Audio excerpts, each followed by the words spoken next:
cosas de aquí y allá. Nunca salgas de noche si ya estás acostado. Una cosa que siempre se ha recomendado por parte de nuestros padres, abuelos, es que una vez que ya estás acostado en cama, ya no tendrías que salir a la calle por ningún asunto trivial, mucho menos cuando es para ir a alguna fiesta, a alguna parranda, pues se dice que es un susurro del diablo o de la muerte que te incita a salir, y eso es porque hay un plan siniestro para ti y tu destino, mismo que te puede llevar al peor desenlace posible. Te dejo este relato que justo trata sobre ese terrible resultado inminente que podría marcar tu vida. Nunca salgas de noche si ya estás acostado. Capítulo 1. La decisión fatídica. Era un jueves por la noche y Marcos se encontraba exhausto. Había tenido un día interminable en la universidad y aún le quedaba repasar para el examen del día siguiente. Además, después de clases, le esperaría su turno nocturno en el supermercado, en el cual trabajaba los fines de semana para pagarse la universidad. Ese jueves había sido bastante caótico, pues era uno de esos días en los que casi nada sale bien. Así que después de darse una ducha y haber cenado, se dejó caer sobre la cama, ya con su pijama puesta y con cuadernos y libro dispuesto a estudiar. El sonido de la lluvia repiqueteando suavemente en la ventana parecía ser lo único que lo mantenía consciente mientras trataba de concentrarse en sus apuntes, aunque comenzaba a sentir un poco de peso en los ojos. La habitación estaba débilmente iluminada por la lámpara en el escritorio. El parpadeo constante del monitor portátil acompañaba el susurro de la lluvia. Era casi hipnótico.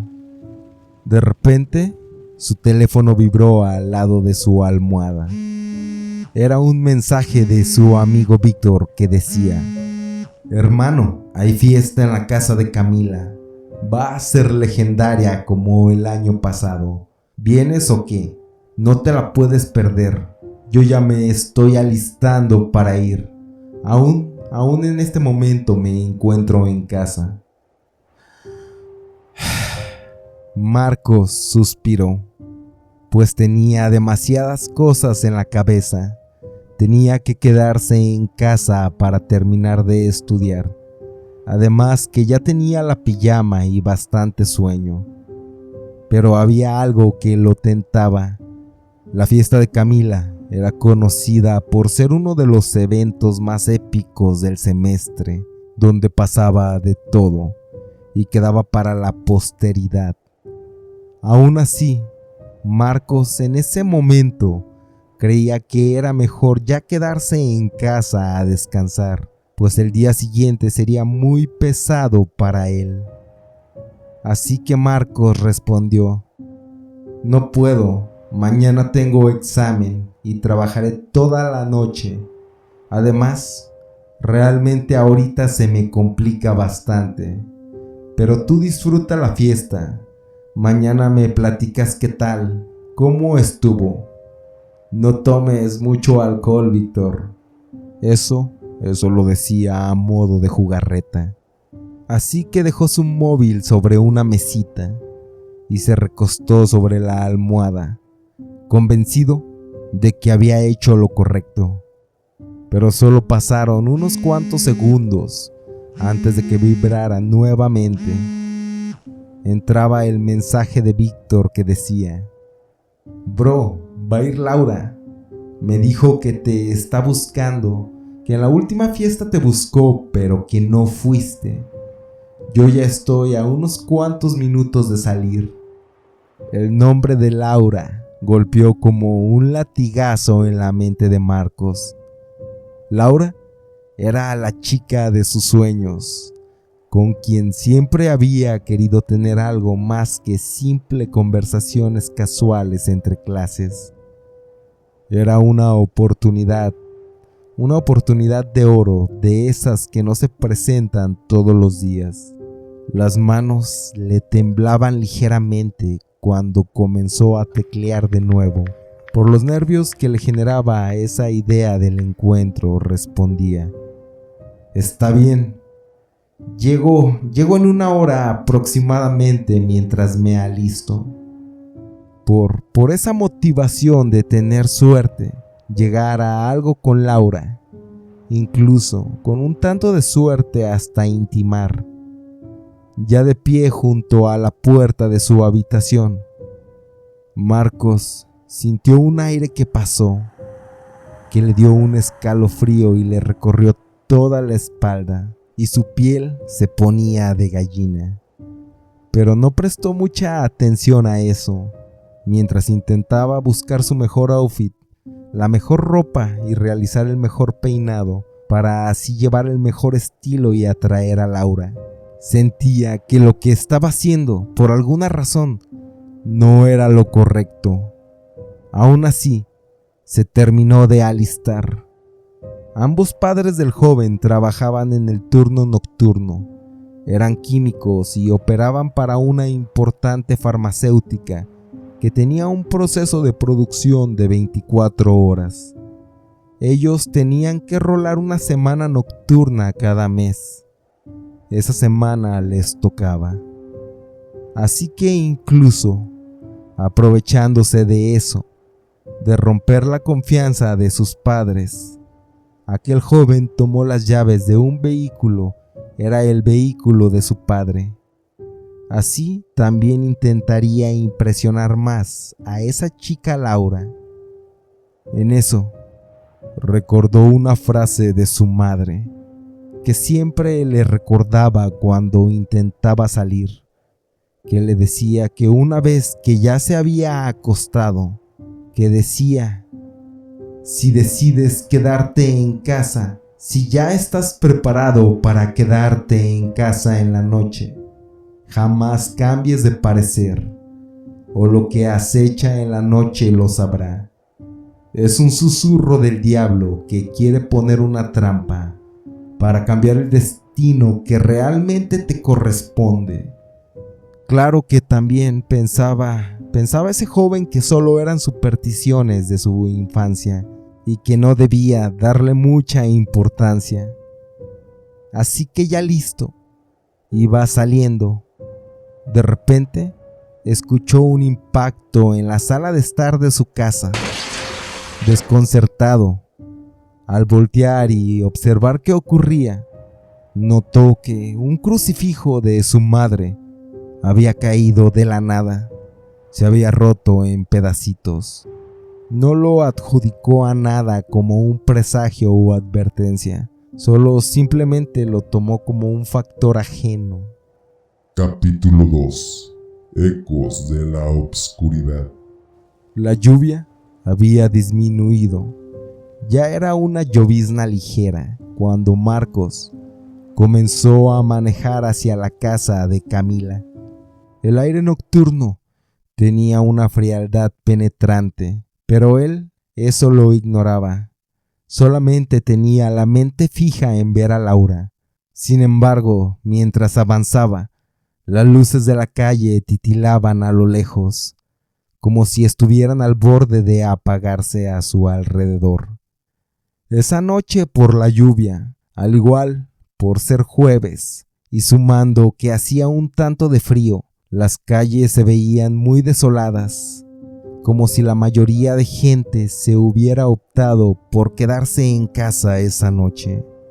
El camino hacia la casa de Camila no era largo realmente, pero esa noche la distancia parecía interminable.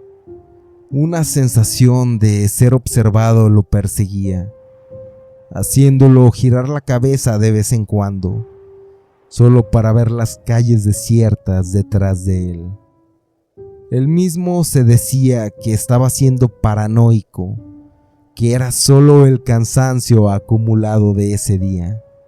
Antes de llegar a la casa de Camila, tenía que pasar por las afueras de un pequeño cementerio que medía aproximadamente 1,5 cuadras de longitud.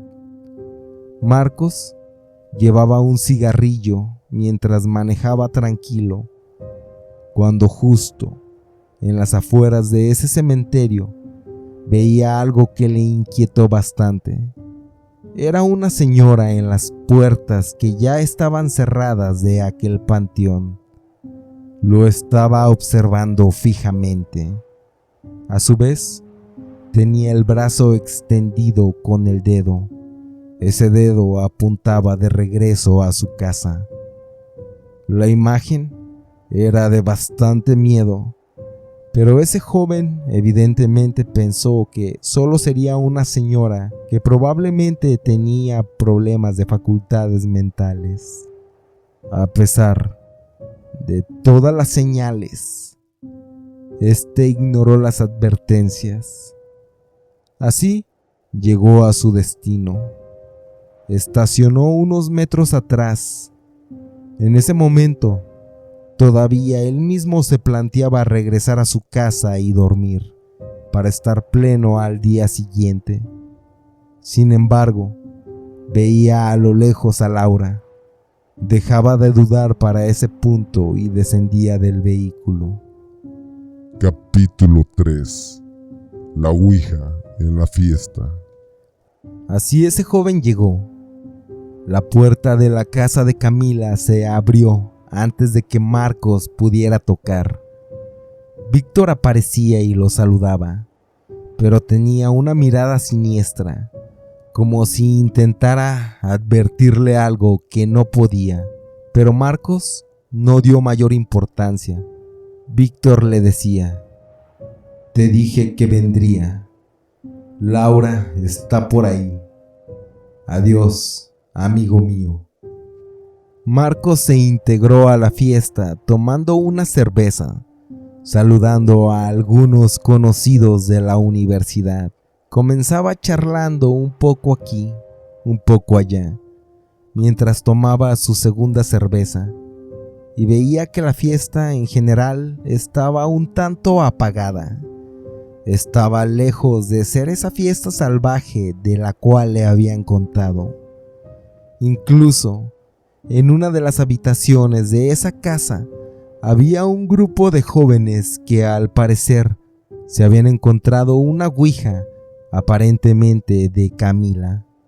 Se encontraban haciéndole preguntas bobas, tomándolo como diversión y no otra cosa, tomándolo un tanto a burla más que tomarlo como algo de miedo o paranormal. Un amigo le decía a Marcos que jugara, que le hiciera alguna pregunta, pero Marcos decía que no, que así estaba bien, que él no creía en esas tonterías.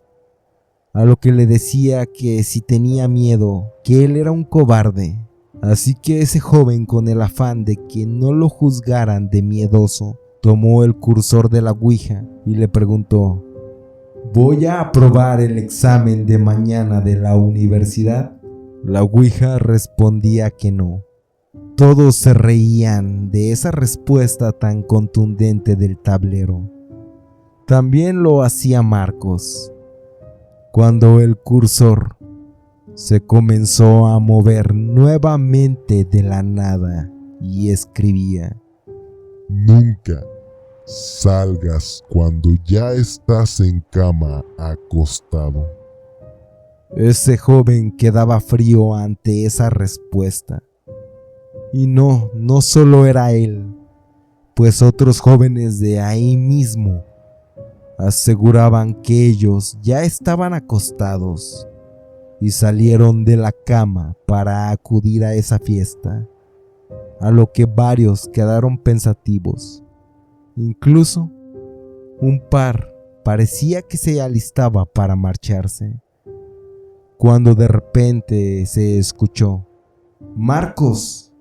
Era la voz de Laura, que lo sacó de sus pensamientos. Se dio la vuelta y ahí estaba ella, tan hermosa como la recordaba, con una sonrisa que parecía iluminar incluso los rincones más oscuros de la casa.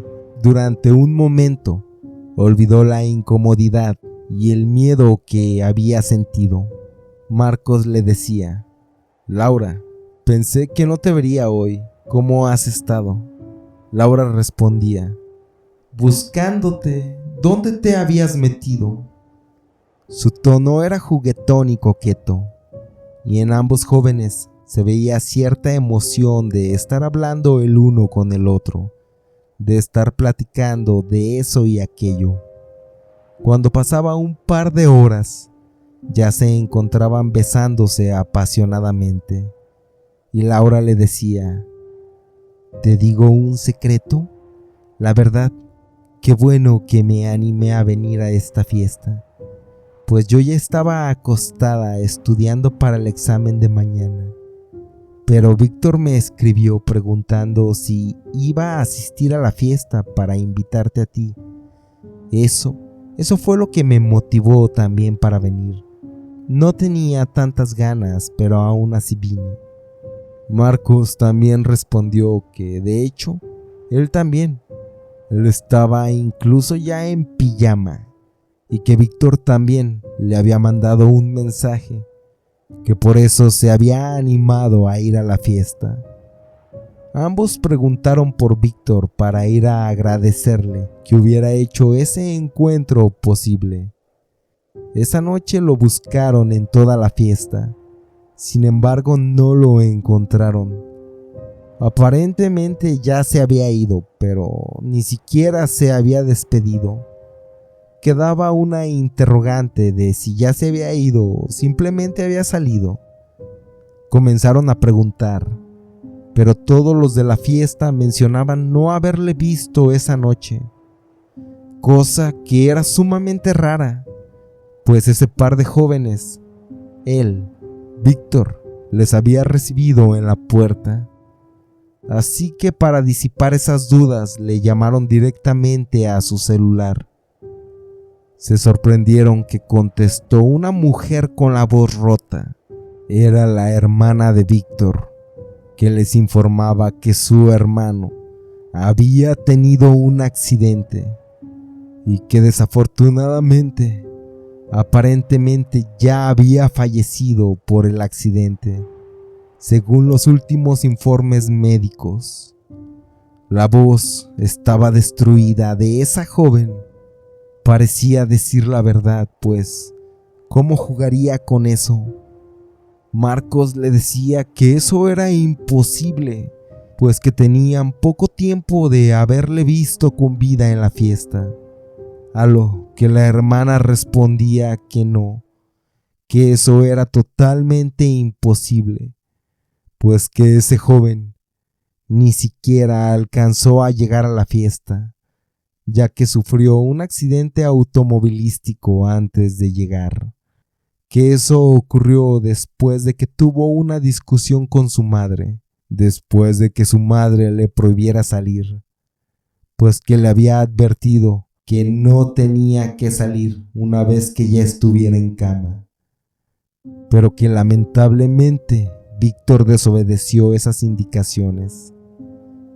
A su vez, la hermana de ese fallecido joven se despedía en la llamada, no sin antes Marcos pedirle de favor que le notificara cualquier cosa, y él se ponía a su disposición de alguna necesidad que tuviera la familia de su finado amigo. Marcos y Laura no podían simplemente creer esa noticia, pues ambos le habían visto en esa fiesta y sabían que no estaban locos.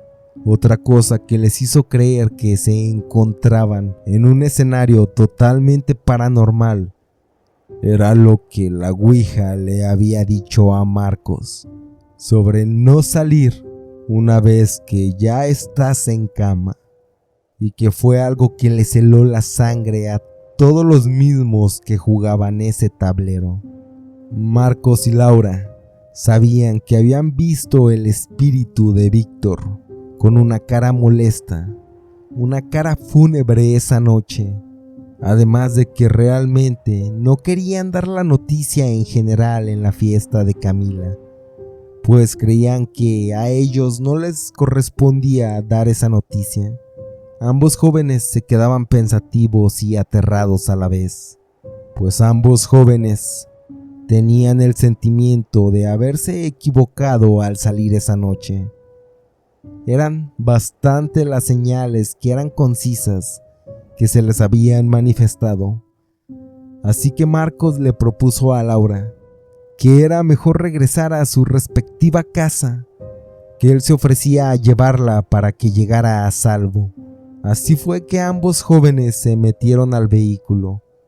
Ni siquiera se despidieron de nadie de la fiesta, pues ellos solo deseaban que esa noche ya terminara, además que cargaban la gran tristeza que sentían al haber perdido a su amigo, el gran impacto que aún no lograban sopesar de haberle visto. Iban callados en el trayecto, y recién si acaso llevaban 5 minutos de camino, cuando la lluvia volvía a caer tenuemente, y tenían que pasar por las afueras de ese lúgubre cementerio. Cuando iban pasando, de la nada, la señora que había visto en las afueras de la puerta del cementerio con anterioridad, así, simplemente, de la nada, se cruzó abruptamente enfrente del vehículo. Salió repentinamente como si hubiera aparecido. Marcos dio el volantazo para intentar no arrollarle, lo que causó que el vehículo realizara un movimiento sumamente brusco que le ocasionó que se volcara, generando un aparatoso accidente. Después de voltearse totalmente el vehículo, Marcos resultaba gravemente herido. Solo divisaba a la mujer que se le había atravesado, que desaparecía enfrente de su vista. Veía a Laura inconsciente y con sangre en el rostro. Rápidamente, con las pocas fuerzas que tenía, sacó su celular.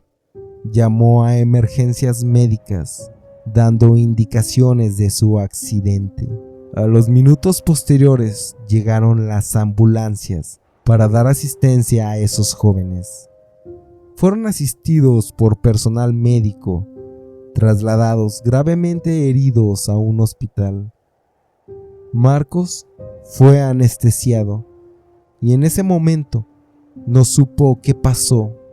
Hasta el día siguiente que despertó, se encontraba sumamente adolorido y maltrecho, pero afortunadamente sin ningún daño mortal. Preguntaba por Laura y aparentemente y afortunadamente también estaba fuera de peligro, con algún par de huesos rotos y ciertas contusiones que tardarían tiempo en recuperarse totalmente.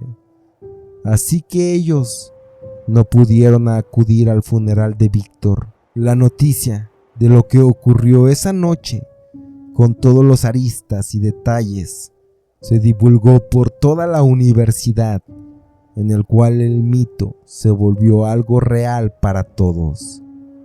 Además de que después de ese suceso, y de que se difundió como un relato de advertencia entre esos jóvenes, realmente se lo tomaron muy en serio, pues estaban aterrados en salir de jerga después de ya estar en la cama.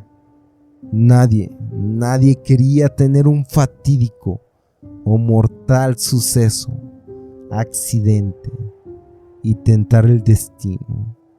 Así que todo cambió para esos jóvenes. Una vez que ya estaban en cama, dispuestos a dormir, dispuestos a descansar, ellos, independientemente, ya no salían para nada.